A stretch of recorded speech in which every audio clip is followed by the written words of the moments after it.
Let's take a moment and learn how to use the auxiliary input on Pioneer's DEH-X4700BT. Here's the auxiliary input right here, but before we get started there, let's check a setting in the initial setup menu.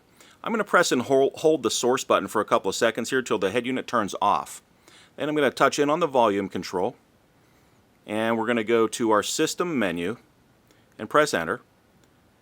And we're going to go until we find auxiliary input. Here we go. Auxiliary is turned on. Now if you like to use the auxiliary input right here as a source for music, that's fine. Leave the auxiliary input on, and when you touch the source button, auxiliary will show up in your source list. If you don't typically use the auxiliary input, you can touch in on the volume control and turn this off.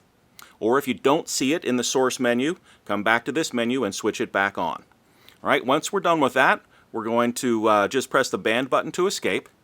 Now I can take the jack from my headphone, from my music player, and plug it in right here. And I'm going to switch to the auxiliary source. Now remember, turn up the volume on your music device before you turn up the volume on the 4700.